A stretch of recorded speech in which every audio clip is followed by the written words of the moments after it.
For Christians, there is no holier time than Easter, the day that celebrates the resurrection of Jesus Christ. To prepare for this blessed occasion, the faithful observe a period leading up to Easter, known as Lent. Like other religious observances, there are many traditions that help give this solemn time both meaning and purpose. Welcome, I'm your host Carolyn Morrison. Join me as we look into the history and significance of Lent on this episode of Mysteries of the Church.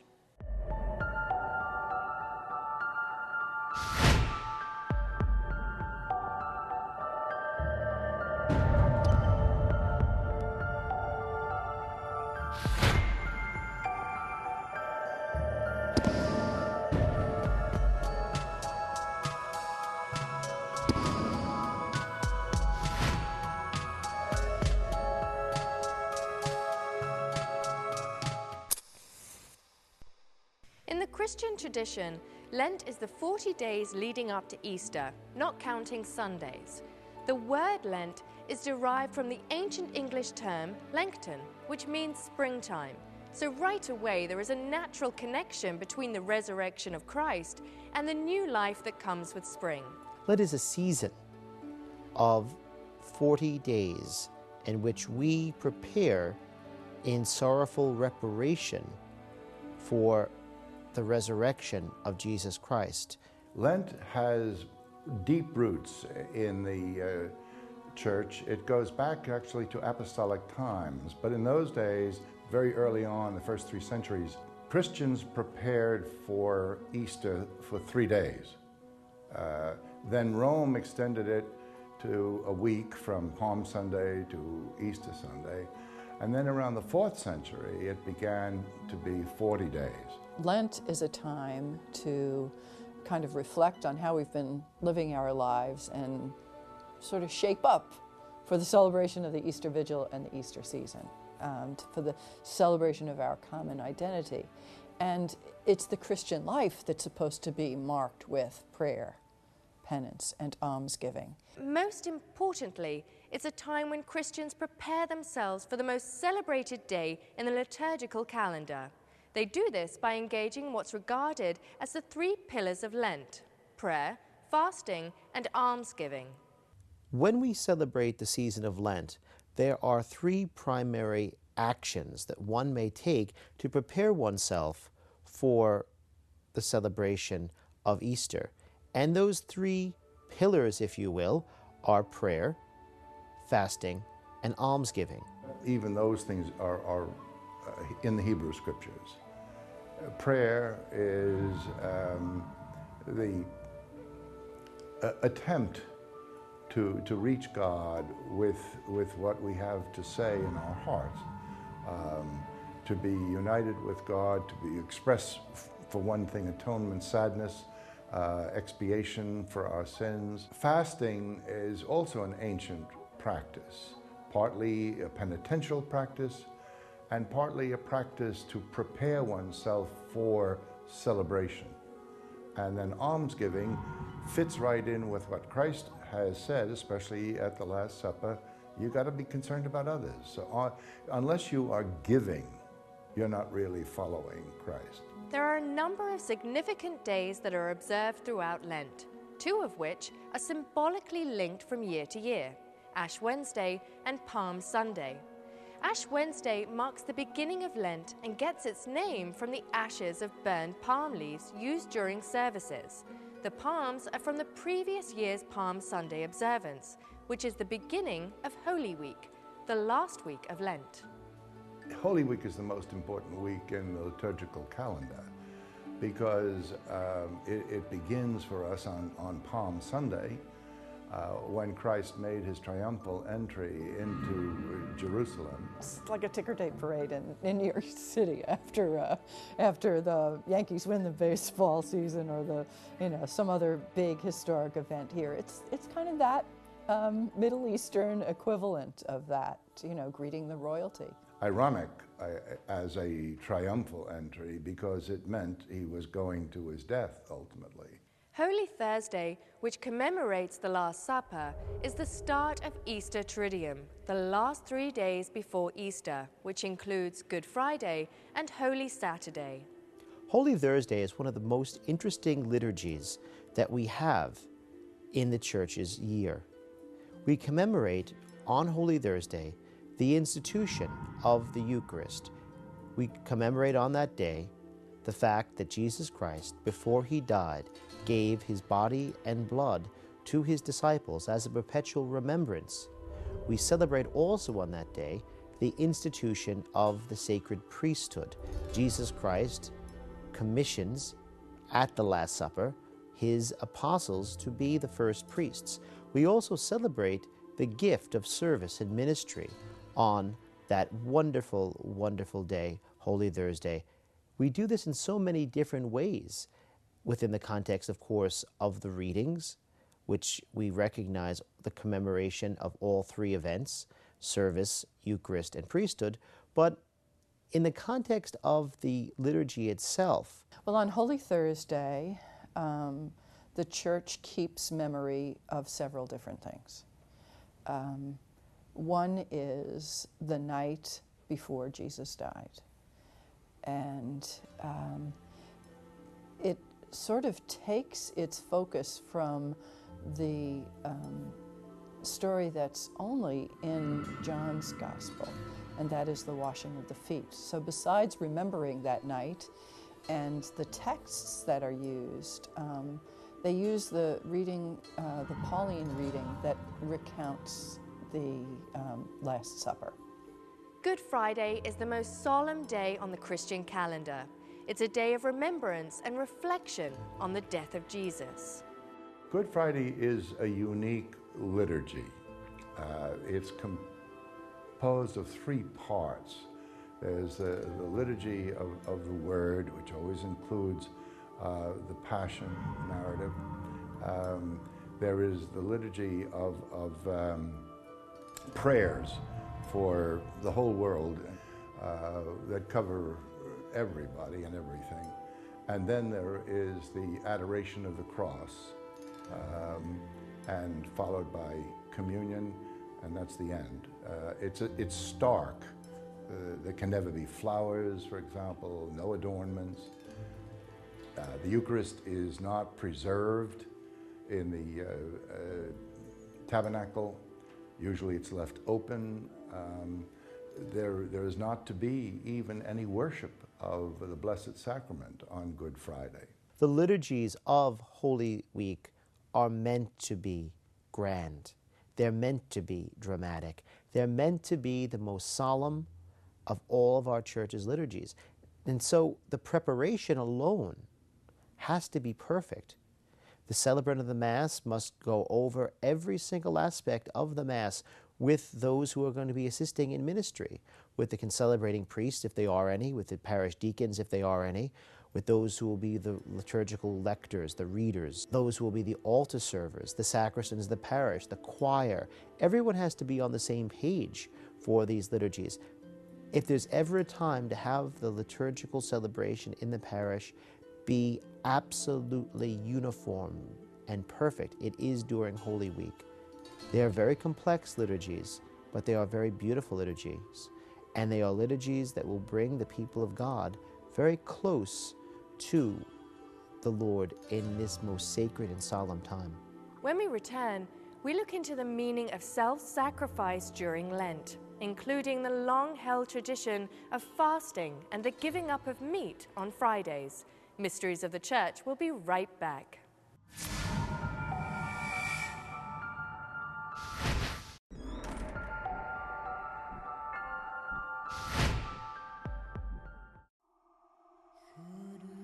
Welcome back to Mysteries of the Church.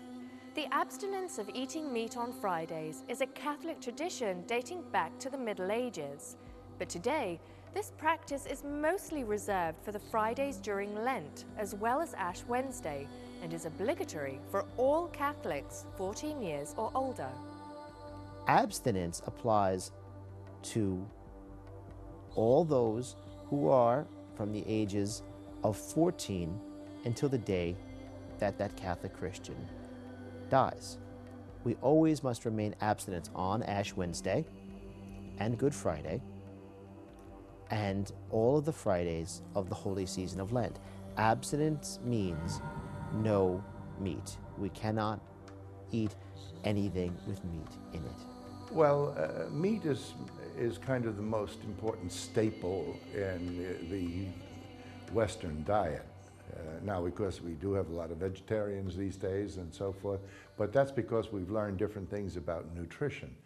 But historically, meat was considered to be one of the most important things you could have. But never before in Western society has there been such an abundance and variety of food as we enjoy today, which makes the abstinence of meat feel less of a sacrifice than it once did. Therefore, it has become custom to also give up an indulgence, such as sweets or alcohol. One can substitute anything that one would like in addition to not eating meat on days of abstinence, and of course on the days Ash Wednesday and Good Friday, which are days of fasting and abstinence. In Lent, one should try to find something that's been in the way, if you will. So perhaps it's smoking, perhaps it's drinking alcohol, perhaps it's drinking coffee or soda. It might be giving up something in order to put the focus more in on others. The earliest record of a fast leading up to Easter dates back to the 5th century. The origins of the 40-day fast are believed to have biblical roots, most notably in the Gospel of Matthew, where it's written that Jesus fasted in the desert for 40 days before he began his ministry. Well, Christians from the very early days had taken part in fasting. It's, again, following from the Hebrew tradition. We can look throughout the Old Testament and see examples of those who are fasting. Fasting due to prayer, due to penance, and Christians took that and applied it to the Christian lifestyle. I think it's good to be reminded of what we're hungering for. And I don't know any way of doing that except by being hungry. In addition to fasting and abstinence, Lent is a time when Christians are reminded about the virtue of charity and are encouraged to volunteer or give a donation to a cause.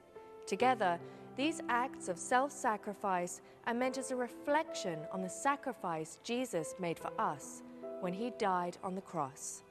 That should be a mark of the Christian life. That is what we should do because we love one another and we're here to serve one another and to see who's in need. It's not something that only the confirmation class should do so that they can, show that, they check that box and they could be confirmed. I wouldn't pose anything on the 7th graders that the other people in the parish aren't doing. So if the parish is, taking care, is visiting the sick and doing the elders, I'd invite the 7th graders, to join that. So I think that these are things that should mark the parish life or the Christian life in general, that we serve one another. Well, the question is a specious one because you are supposed to do it throughout the year. But the reason why Lent is the time you are especially called to it is to remind you of it and to make it a point that this is a time of preparation. When a young lady is about to be married, she does all kinds of things to make herself prepared. She wants to lose weight so that she fits her wedding gown and looks great. In other words, we all do this. Athletes do it. It's preparation for things. For the Christian, Lent becomes that time of understanding more clearly what we should be doing with all our lives. Now, you don't live as a Christian only in Lent. But Lent, again, becomes for us a dramatic way of relearning, re-emphasizing, re-experiencing what it means to be committed to Jesus Christ in our baptismal vows. When Mysteries of the Church returns, we explain the symbols and colors of Lent, and later on, how these solemn days end in the joyous celebration of Easter. We'll be right back.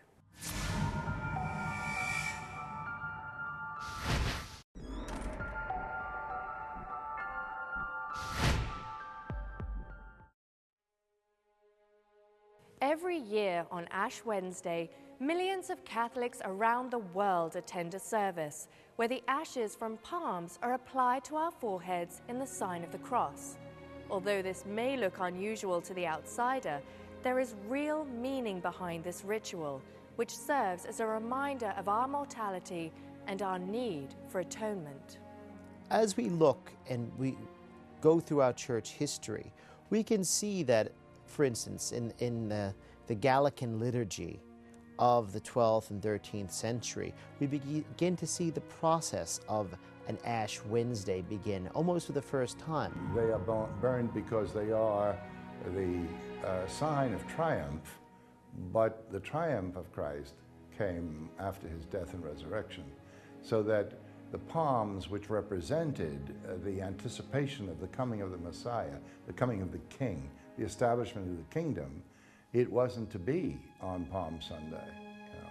So destroying the palms is, in a sense, reducing them to remind us of our mortality and of our total dependence on God. That's where the ashes come from. The symbolic use of color in the form of church decorations and vestments is customary throughout the year and changes in accordance to the liturgical calendar. During Lent, variations of the color purple are used to represent penitence and the suffering that Jesus endured during his persecution. Upon Easter sunrise, white and gold is used in celebration of the resurrection. Well, each of the seasons has its own symbolic color. So white is generally our color for celebration.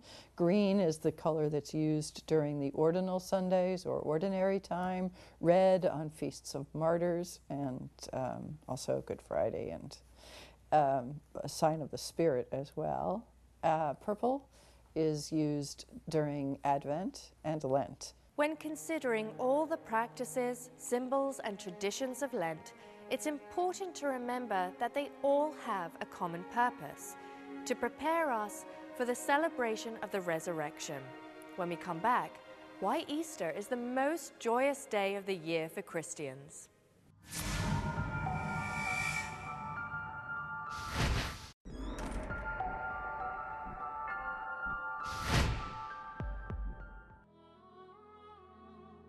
The culmination of Lent ends with Easter, a festive occasion filled with feasts, parades, and Easter egg hunts.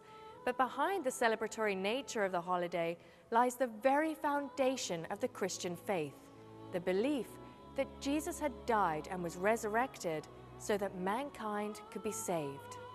As far as we Christians are concerned, the greatest celebration in our church's calendar, the most important day in the church's calendar, is Easter.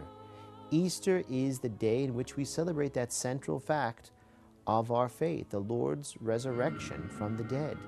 And on Easter, we gather together as a community of faith to celebrate our rebirth into Christ Jesus by receiving his body, by receiving his blood in Holy Communion. Easter is a movable holiday, with the date changing from year to year. Using the vernal equinox as a starting point, Easter falls on the first Sunday after the first full moon of spring. Dating Easter in this manner has biblical roots, as the death and resurrection of Jesus is said to have occurred during the Jewish celebration of Passover. Although there are variations between the Western and Hebrew calendars, Passover is dated in a similar way, which is why the two holidays often coincide. When we look throughout church history, we begin to see that at various times and in various places, Lent doesn't always seem to be those 6 weeks like we have now, those 40 days or so that we have now in our liturgical calendar. In some places, Lent had been longer.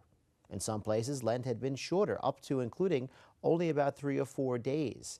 However, we need to understand that the process of Lent as we have now, as a liturgical season, comes from the notion of a new springtime in our lives.